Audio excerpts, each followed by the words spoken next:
장미수님, 덕분에 챌린지로 시작합니다. 덕분에 고맙습니다. 덕분에 행복합니다.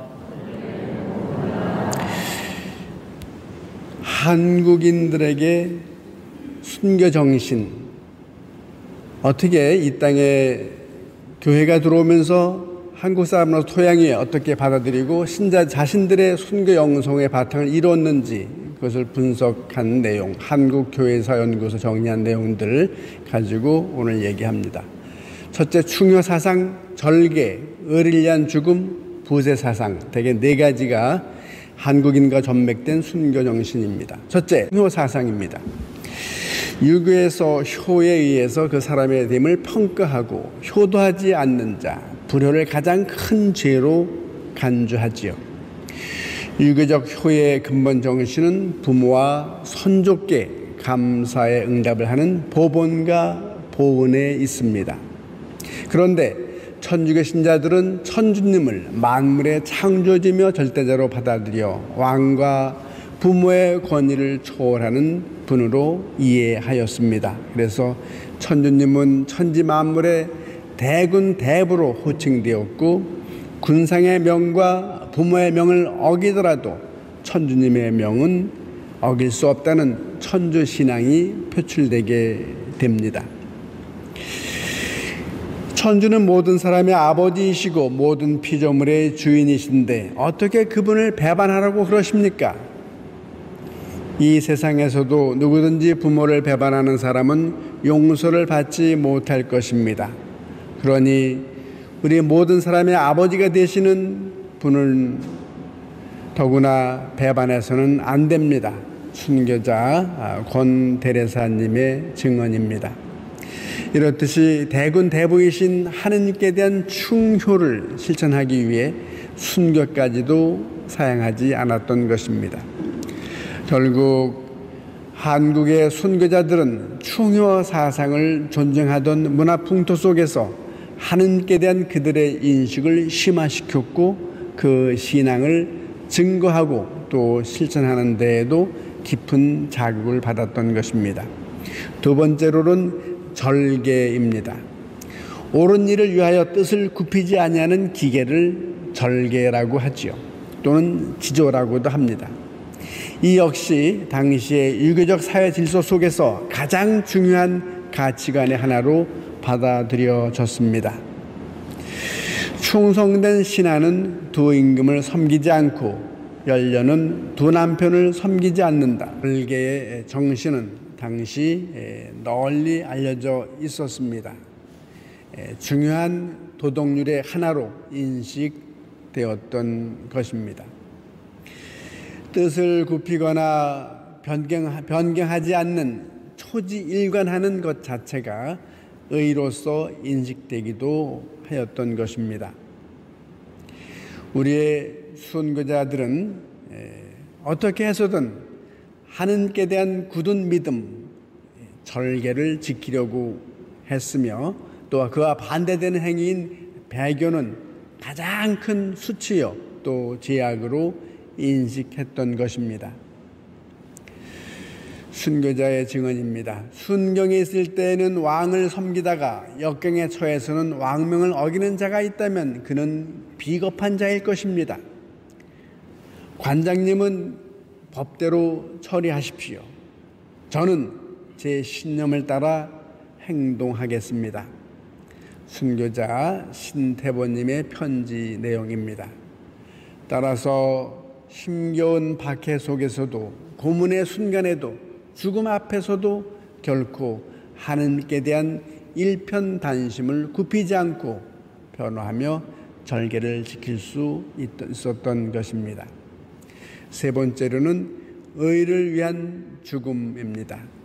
우리 신앙의 선조들은 예로부터 자신의 신념이나 가치관, 사회의 선을 위해 목숨을 바치는 것을 가장 큰 덕으로 여겼습니다. 이것이 우리 선조들의 정신입니다. 그리고 그렇게 실천한 사람들을 세세대대에 걸쳐 본받아야 하고 칭송해야 할 사람으로 공적으로 지정하기도 하였습니다. 사육신이나 생육신 같은 경우도 그런 예지요. 이러한 예는 우리의 역사 전통 속에서 쉽게 볼 수 있습니다.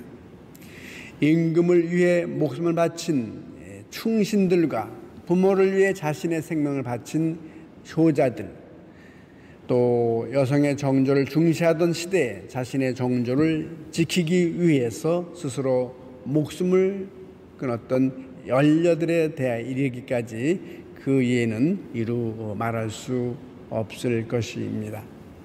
그리스도교를 참 진리로 받아들였던 우리 신앙의 순교자들은 이러한 전통적인 그 정신 위에서 하느님의 의를 실천하기 위해서 그리스도교의 진리를 증거하기 위해서 자신의 목숨을 기꺼이 바칠 수 있었던 것입니다.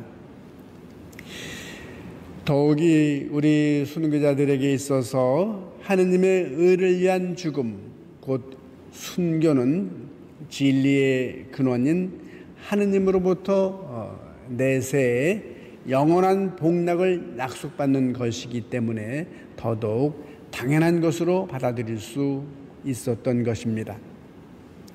네 번째로는 부세 사상입니다.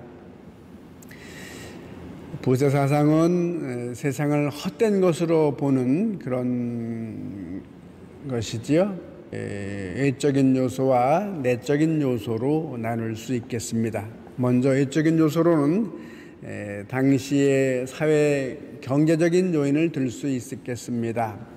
관료들의 부정부패와 또 그로 인한 서민들의 아주 궁핍한 그런 생활, 밀란과 전염병, 흉년 등 백성들로 하여금 세상에 대한 회의를 품게 하였습니다. 백성들에게 세상은 세상의 덧없음을 깨닫게 하는 그런 상황이었고, 내적인 요소로는 인간은 항상 완전하며 영원하고 절대적인 진리를 추구하게 되어 있으나 현세에서 그러한 진리를 온전히 소유할 수 없음을 체험적으로 깨달았습니다. 더욱이 죽음에 의해 한계에 지어지는 그런 인생을 생각할 때 부세 사상은 더욱 심화될 수밖에 없었습니다. 순교자의 증언입니다. 인생이란 사라져버리는 이슬과 같은 것이 아닙니까? 인생은 나그네 길이요 죽음은 고향으로 돌아가는 것에 지나지 않습니다. 순교자 박취득의 증언입니다. 따라서 이러한 외적인 내외적인 요소들로 인한 부세 사상으로 말미암아서 우리 순교자들은 자연스럽게 덧없는 이 세상을 초월하여 더욱 궁극적이고 또 영원하며 절대적인 세상을 그렇게 갈망하게 되었으며, 그러한 요구에 명확한 내세 또 영원한 행복을 제시하는 그리스도교의 굳은 신념으로 받아들일 수 있었던 것입니다. 우리 순교자들의 이러한 부세 사상 위에서 순교 영성을 키워간 것이 당시에 만연하던 부세 사상을 그리스도교의 내세 사상으로 자연스럽게 승화시켜서 연결시켰고, 또 더욱이 현세의 의미를 내세와 관계 속에서 이해하였던 것입니다. 순교자들의 자랑스러운 전통 이야기만 할 것이 아니라 오늘날 우리 현대 사회 속에서의 순교, 그 의미, 현재 우리 삶의 자리에서 순교 정신은 어떻게 또 무엇으로 계승할 수 있을까? 우리들의 과제입니다. 최근 들어서 코로나19 대응에 긴 상황 지쳐가고 있고 힘든 상황이 오늘입니다. 8.15 이후 미사 참석 인원 수는 반의 반토막이 되었습니다. 그만큼 교우들의 체감이 어렵고 힘들다는 것이죠. 그래서 마음의 백신, 마음 방역도 필요한 상황이라고 할 수 있습니다. 서로 고생하고 힘든다는 이런 것에 대해서 격려하고 위로하는 한마디의 말이 아쉬운 그런 상황입니다. 예수 그리스도의 말씀과 행동에 우리의 몸과 마음의 중심을 두고 그분을 닮아가는 모습, 순교 정신의 계승입니다.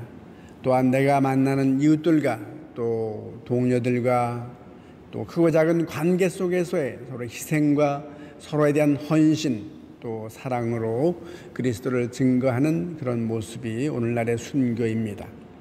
피로써 주님을 증거한 자랑스러운 순교자들의 후손인 우리들도 이 시대 속에서 순교 정신을 기꺼이 따라 살아갈 수 있는 방법이 다양하게 있습니다. 오늘날 우리 신앙인들의 선조들처럼 피해 순교를 당할 위험은 없습니다만 날로 급변하는 세계 속에서 올바른 가치관 부재와 혼돈, 불안감 속에서 땀으로 인내로 사랑으로 예수 그리스도의 진리와 그분의 삶을 증거해야 될 그런 소명을 더욱더 소중한 가치로 나타나고 있고 우리가 그런 예수 그리스도의 사랑, 그분의 헌신, 봉사를 살아내야 할 것입니다. 따라서 순교 성인들의 순교 정신과 투철한 신앙심을 우리의 삶 거울로 삼아서 각자 삶의 자리에서 빛과 소금으로서 역할을 다하는 땀의 순교, 이것이 오늘날 더욱 필요한 것입니다.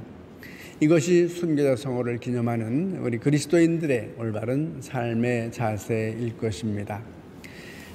잠시 묵상하겠습니다. 나를 따르려는 사람은 누구든지 자기를 버리고 매일 제 십자가를 지고 따라야 한다.